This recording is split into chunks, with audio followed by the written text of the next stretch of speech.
J'ai récemment dû analyser deux propositions de deux prestataires différents pour développer une plateforme web, avec deux approches vraiment différentes. L'une des propositions est typiquement ce que je pourrais recommander, alors que le second est clairement ce qu'il faudrait éviter. Pensez-vous pouvoir deviner lequel est lequel?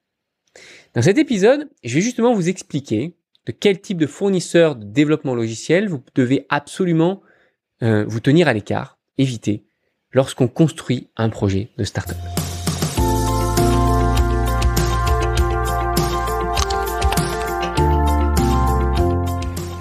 Bienvenue, vous êtes fondateur, vous n'avez pas de compétences techniques, pas de panique. Avec le Startup Snack, on vous donne toutes les clés pour piloter votre startup sereinement.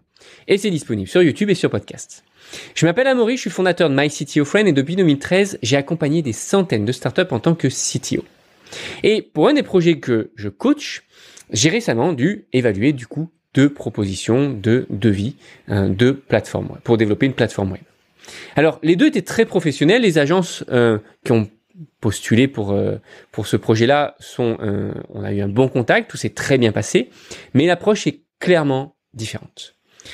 Parlons de la proposition, disons A. Sur cette première proposition, on parle du développement d'une plateforme web, un développement personnalisé. Cette proposition nous explique qu'ils vont baser les développements sur une solution open source en intégrant plein de plugins. Ils nous listent tous les plugins qu'ils imaginent utiliser. Ils sont extrêmement transparents.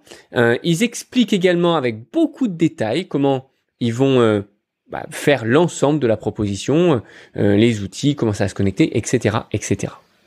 Et ce prestataire-là est assez consciencieux puisqu'il veut essayer de nous fournir un service, on va dire all-in-one, tout inclus, qui va intégrer non seulement la plateforme web sur un serveur dédié et hautement sécurisé, un serveur qui va être vraiment dédié pour ce projet-là.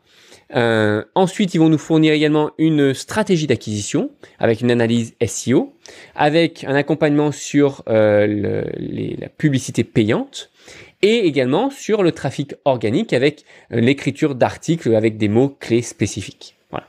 Ça, c'est le prestataire A, celui qui est tout en un. Maintenant, parlons du deuxième prestataire. Le deuxième prestataire, lui, offre uniquement la plateforme web. Pareil, développement personnalisé pour cette plateforme web. Quand le fondateur de startup a commencé à parler de l'acquisition de la stratégie d'acquisition, leur prestataire nous a dit oui, mais là, ce n'est pas notre cœur métier. Moi, ce que je vous propose, c'est d'utiliser une solution no-code pour pouvoir créer votre funnel dessus. C'est très simple et on pourra continuer à avancer avec. Et au lieu également de proposer un serveur complètement dédié, il a proposé d'installer complètement la solution sur un serveur cloud et soit de le gérer nous-mêmes, soit éventuellement qu'il pouvait le faire, mais que c'était quelque chose qui avait globalement, peu importe si c'était nous, la startup, ou si c'était le prestataire qui allait le gérer. Alors, pouvez-vous deviner finalement quelle est la meilleure des approches? Est-ce que c'est celui qui est tout en un, ou est-ce que c'est celui qui va uniquement se concentrer sur le développement du logiciel? Uniquement sur la plateforme. Eh bien, ce n'est clairement pas le tout en un. Le tout en un est celui qu'il va falloir absolument éviter. Alors, je vais vous dire pourquoi. D'abord, tout simplement parce que concernant l'acquisition en ligne, le marketing web, c'est quelque chose que vous devez absolument maîtriser en tant que fondateur. C'est quelque chose que vous devez maîtriser en interne dans votre entreprise. Parce que si vous êtes sur un réel projet innovant, vous ne savez pas réellement qu'est-ce qui va mordre? Vous ne savez pas réellement quelle est la proposition de valeur. Vous ne savez pas réellement quels sont les messages qui vont accrocher auprès de votre audience. Donc, comment est-ce qu'un prestataire pourrait le savoir, particulièrement si c'est un prestataire qui est spécialisé en développement logiciel? Ce n'est pas son métier de faire de l'acquisition web. Donc, c'est clairement pas ce que je recommanderais. Maintenant, si on cherche à choisir un prestataire parce qu'il peut tout faire, eh ben malheureusement, il y a des grandes chances qu'il fasse tout pas bien. Alors, c'est vrai ça nous donne vraiment envie de se dire, tiens, si on délègue tout, je suis pas dans la tech, je suis pas dans le web marketing, etc.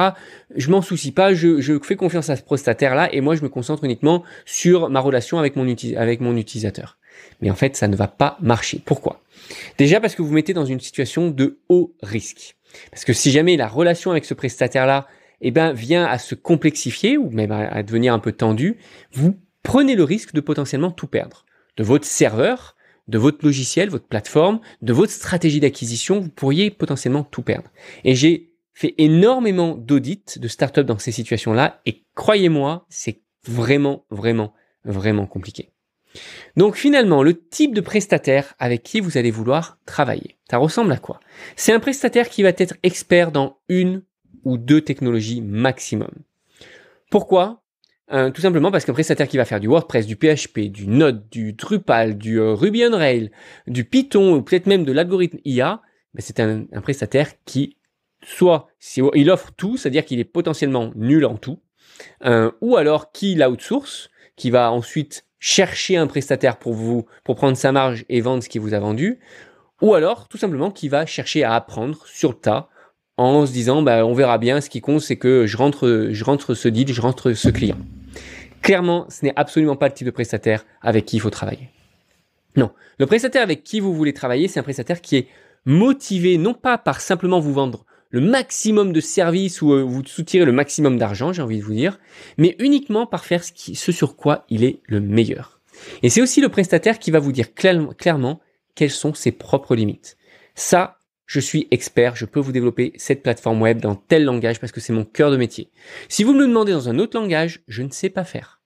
Ça, si vous me demandez de l'acquisition web, ce n'est pas mon cœur de métier. Je peux vous fournir quelque chose, par exemple une plateforme no-code, etc. Oui, mais sinon, pas plus. Après, à vous de voir pour d'autres prestataires ou d'autres experts, mais en tout cas, c'est quelqu'un qui va rester et qui va connaître ses propres limites.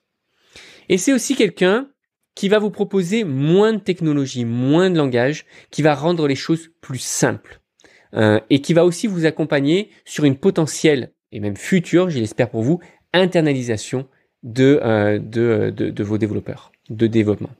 Parce que le pire qui puisse vous arriver, c'est d'avoir un prestataire qui vous vend une plateforme web dans un certain langage, une application mobile iOS pour les téléphones de type iPhone et une application de type Android pour donc les téléphones Android. Juste parce qu'en fait, le natif, c'est plus rapide. Sauf que quand on démarre avec une startup, on s'en moque si jamais on perd 20 à 30% de performance. Tout simplement parce que nos téléphones sont super puissants et que de toute façon, ça sera dur de voir la différence au départ. Non, ce qui va vraiment être important, c'est de savoir que vous allez pouvoir commencer à embaucher un seul ingénieur, qui sera un ingénieur de type full stack, et qui potentiellement va pouvoir tout gérer. Votre web, votre application mobile, Android et iPhone, ainsi que peut-être même le back-office, si jamais vous avez choisi un langage de type JavaScript par exemple, qui va être cross-platform avec lequel on aura tout construit. Les applications mobiles, le web et toute la partie, ce qu'on appelle back-end, la partie serveur. Je ne connais pas une seule startup qui souhaiterait démarrer à embaucher 4 ingénieurs dès le début, tout simplement parce qu'il y a besoin d'un ingénieur iPhone, un ingénieur Android, un ingénieur pour la plateforme web et un autre ingénieur pour la partie back-end. Non, on va vouloir y aller progressivement et si jamais il y a des coups durs, si on n'a pas la levée de fonds qu'on voulait, etc., on veut pouvoir réduire au maximum l'équipe technique et la complexité en même temps. Donc, vous donnez beaucoup de technologie, si un prestataire vous donne beaucoup de technologie, c'est le meilleur moyen pour vous tenir, vous garder en main et pour s'assurer que vous ne puissiez pas facilement, en tout cas, prendre votre indépendance. Conclusion, quand il s'agit de choisir un prestataire, concentrez-vous sur la simplicité de la partie technique, c'est-à-dire 2 langages maximum. Réutilisez évidemment des composants existants si c'est possible. Évitez au maximum tout ce qui est développement natif, parce que ça voudra dire qu'il va falloir avoir plusieurs types de développeurs pour ensuite maintenir et faire évoluer les plateformes. Donc ça voudrait dire que vous serez dépendant de votre prestataire. Utilisez plutôt donc des langages qu'on va appeler hybrides ou cross-platform. Essayez aussi d'anticiper quel type de développeur vous allez avoir besoin le jour où vous allez internaliser vos développements. Et soyez sûr de pouvoir garder cette équipe la plus petite possible. Évitez aussi d'avoir des serveurs dédiés où vous allez avoir un ingénieur qui va devoir le gérer parce que potentiellement, d'un ingénieur à l'autre, ça n'aura pas été construit de la même manière. Et préférez plutôt utiliser les plateformes cloud de type AWS, Azure, Microsoft, Google Cloud, etc. Ça sera beaucoup plus simple de trouver un expert dans ces plateformes-là, il y en a beaucoup, et qui seront capables de vous gérer votre plateforme et vous garantir un haut niveau Et non seulement de sécurité, mais aussi de disponibilité. Et vous allez pouvoir de cette manière-là vous concentrer finalement sur votre cœur de métier, à savoir uniquement développer de nouvelles fonctionnalités pour votre application. Voilà, si vous avez aimé cette vidéo, likez, abonnez-vous pour recevoir chaque semaine de nouveaux astuces sur comment monter et scaler sa startup. Si vous avez des questions ou vous avez un sujet à suggérer, dans ce cas-là, faites-le en commentaire ci-dessous.